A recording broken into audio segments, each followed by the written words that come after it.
1절부터 13절의 말씀입니다. 11절에서 13절의 말씀을 저와 여러분이 한 절씩 교독하시고 마지막은 함께 읽겠습니다. 여호와께서 강한 손으로 내게 알려주시며 이 백성의 길로 가지 말 것을 내게 깨우쳐 이르시되 이 백성이 반역자가 있다고 말하여도 너희는 그 모든 말을 따라 반역자가 있다고 하지 말며 그들이 두려워할 것을 너희는 두려워하지 말며 놀라지 말고 함께 읽겠습니다. 만군의 여호와 그를 너희가 거룩하다 하고 그를 너희가 두려워하며 무서워할 자로 삼으라. 아멘. 하나님의 사랑을 믿고 그분의 말씀에 따라 살아가는 사람들은 붙잡고 살아가야 하는 것들이 있죠. 오늘 본문에서 이사야는 바로 그것이 무엇인지를 아주 정확하게 지적하고 있습니다. 이사야가 활동하고 있었던 그 당시 상황은 그렇게 형편이 좋지 못했습니다. 살아갔던 나라는 둘로 나눠졌죠. 이스라엘은 그 둘로 나눠져 있는 안타까운 상황 속에서도 하나님을 바라보고 하나님을 의지할 대상으로 전혀 생각하지 않았습니다. 북이스라엘은 아람과 동맹을 맺었고 남유다는 아수르와 동맹을 맺고 의지하려고 했습니다.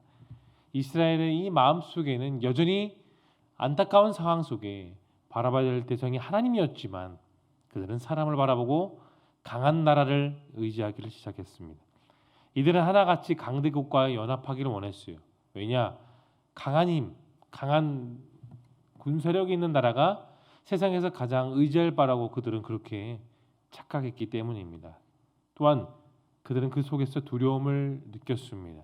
그 두려움이 하나님을 향한 두려움이 아니었고 강한 제국을 향한 두려움이었습니다.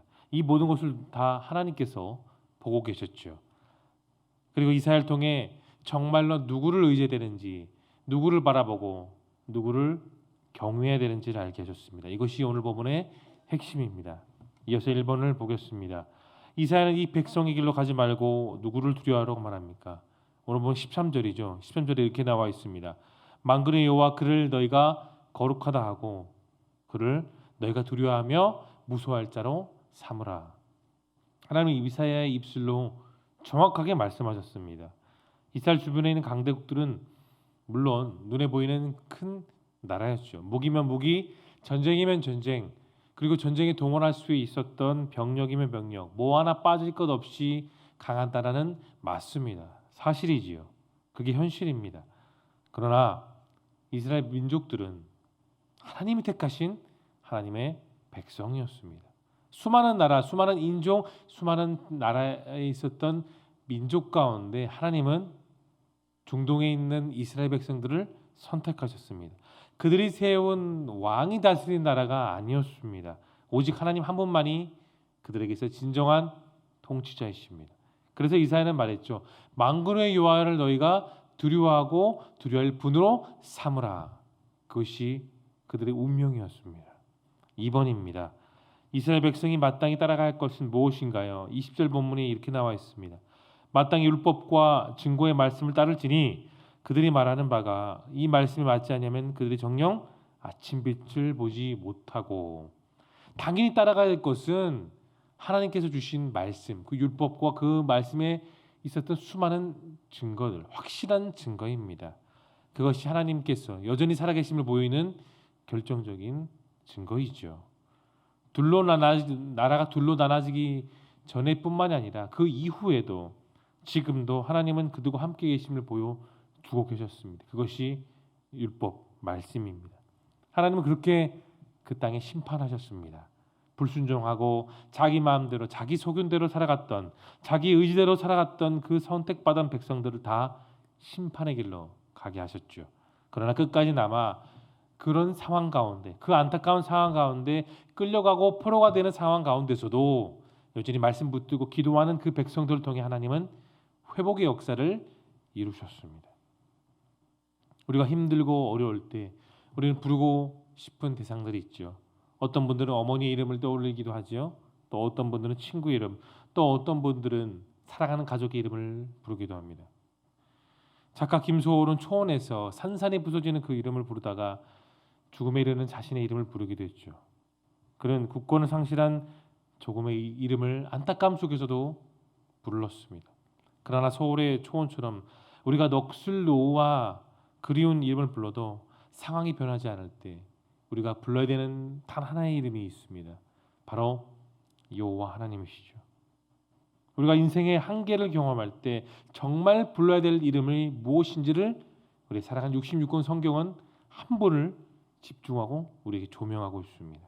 그 이름이 바로 하나님이십니다. 여호와는 스스로 계신 지존자이시죠. 그러나 한 번 약속하시면 끝까지 신실하게 지키십니다. 사람은 쉽게 변할 수 있습니다. 아무리 믿음이 있고 아무리 신앙생활을 오래 한다고 할지라도 그 상황에 어려움이 있고 공경에 처하고 낙심하는 상황이 되면 스스로 넘어질 수 있는 것이 저와 여러분 연약한 우리들입니다. 그러나 하나님은 다르십니다. 처음부터 계시고 영원부터 영원까지 계시는 그 하나님은 우리에게 늘 신실하십니다. 그래서 그 이름을 다윗은 경고한 망대라고 했습니다. 우리가 그 이름으로 기도할 때 우리 인생에 다가오는 모든 두려움을 하나님은 역전으로 그리고 우리 인생의 진정한 안식을 허락해 주십니다. 그래서 의인은 주인 되신 여호와를 부르고 하루를 시작하고 그 이름을 부르며 하루를 마무리합니다. 여호와가 우리의 소망이고 가장 안전한 분이시기 때문입니다. 인생이 힘들 때 우리는 지체 없이 두려움이 있을 때 우리는 지체 없이 우리의 소망 되신 그 이름을 부르며 나아갈 수 있기를 소망합니다. 이어서 영과 묵상을 봅니다. 하나님을 두려워하지 않는 자에게 하나님의 말씀이 걸림돌과 함정 올무가 되는 이유가 무엇일까요? 역사상 가장 지혜롭고 가장 뛰어나고 가장 큰 나라를 이뤘던 솔로몬, 그는 하나님을 늘 경외하라고 말을 했습니다. 세상에서 아무리 많은 것을 누리고 아무리 지혜가 있고 아무리 누릴 것이 많다 할지라도 그도 역시 실패했던 사람이었습니다. 그의 인생 말년 그는 전도서에서 고백합니다. 헛되고 헛되니 모든 것이 다 헛되다. 왜 헛되다고 했을까요? 가장 뛰어난 지혜를 받았고 가장 뛰어난 왕이었으며 가장 많은 것을 누렸던 부자였습니다. 그러나 그는 인생 말년에 하나님을 떠나 살았을 때에 다가왔던 그 모든 안타까움과 실패는 다 헛되다는 것을 뒤늦게 알았기 때문이었습니다. 그로 인해 가장 왕성했던 이스라엘이 그로 인해 둘로 나눠지는 안타까운 역사 역시 그의 인생의 헛된 역사였습니다. 하나님의 말씀을 생각하는 백성이 되어야 그분을 경외해야 우리는 세상에서 실패하지 않습니다. 그래서 전도서 12절 13장 우리가 잘 아는 말씀이 이렇게 나와 있죠. 이래 결국을 다 들었으니 여호와를 경외하고 그의 명령을 지킬지어다. 이것이 모든 사람의 본분입니다. 그렇습니다. 우리의 본분은 하나님 말씀을 지키고 그분을 따라 살아가는 삶, 그분만을 온전히 경외하는 삶만이 우리에게 있어서 참된 축복이 됩니다. 여호와를 경외하는 삶, 그분의 명령에 따라 옳은 길을 가는 삶, 이것이 우리 모두의 본분인 줄 여러분 다시 한 번 더 믿으시길 바랍니다. 오늘 본문으로 돌아갑니다. 14절 본문이 말하고 있습니다. 불순종하는 사람들에게 하나의 흐트러짐 없이 하나님은 모든 심판을 다 이루셨습니다.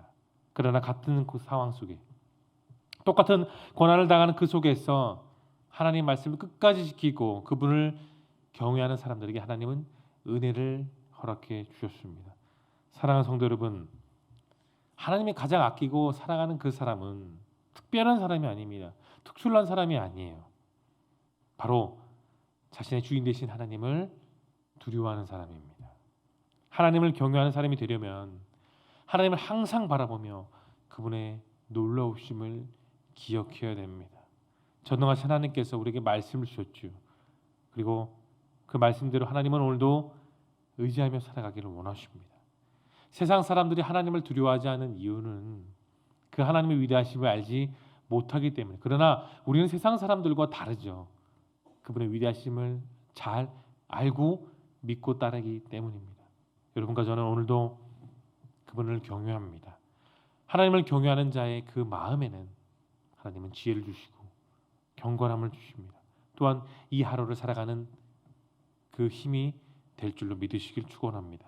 이제 적용입니다. 내가 인생의 중요한 선택을 할 때에 하나님만 의지했던 경험이 있다면 언제입니까? 실제 호주의 한 병원에서는 이런 실험을 했다고 합니다. 두 그룹으로 나눴습니다. 그래서 A라는 그룹은 환자를 돌보기만 했고 두 번째 B 그룹은 환자를 돌보되 그 환자의 낫기 위해서 의사 선생님들이 중보 기도를 함께 했다고 합니다. 어느 정도 시간이 지난 뒤에 한 결과에 조사에 참석했던 의사 선생님들은 참 놀라운 결과를 얻었다고 하는데요. A란 팀보다도 B팀, 즉 중보 기도를 하며 환자를 돌봤던 그 그룹은 A랑 다르게 더 많은 나은 환자가 더욱더 비교적으로 더 건강할 수 있었다는 결과를 낳게 되었습니다. 여러분, 매사에 하나님을 개입시키고 하나님께 기도하는 사람이 있다면 매사에 자기중심적으로 사는 그런 사람들이 많습니다. 여러분들에게는 어떤 생각이 드십니까? 오늘도 하나님의 의지에 따라 살길 원하십니까? 아니면 내 계획, 내 생각, 내 마음으로 오늘 하루를 살아가기를 원하십니까? 그 무엇보다 하나님을 의지함으로 오늘 하루를 하나님께 내어드릴 수 있기를 소망합니다. 문제도 하나님께 내려놓고 내 생각도 내가 선택할 수 있는 모든 것도 다 하나님께 내려놓고 하나님만 의지하며 나아갈 수 있기를 소망합니다. 일의 시작도 그 중간도 그 결과에 나온 열매도 모두 하나님께 있습니다. 마지막 결단입니다. 세상이 주는 두려움을 이기고 하나님만 경외하기 위해서 여러분 무엇을 결단하시겠습니까? 여러분, 조건과 환경과 내 살아가는 모습보다 더 중요한 것은 내가 끝까지 하나님을 바라보고 살아가는 의지입니다. 아무리 조건이 있다고 할지라도 내가 하나님을 바라보지 않는다면 아무 소용이 없습니다. 일의 성사에 있어서 가장 중요한 것이 바로 하나님을 바라보는 데 있습니다. 여러분, 하나님만 의지하고 믿고 살아가는 그 삶은 축복된 삶입니다. 반드시 시온의 대가 열릴 것을 믿으십시오. 그것을 믿고 또한 그 말씀들이 내 삶 속에 이루어질 것을 오늘도 바라며 축복된 하루, 하나님을 경외하고 그분과 동행하는 귀한 삶이 되어질 수 있기를 예수님의 거룩하신 이름으로 축원합니다. 이제 다 함께 기도하겠습니다. 오늘 들은 말씀을 여러분 기억하며 기도하시고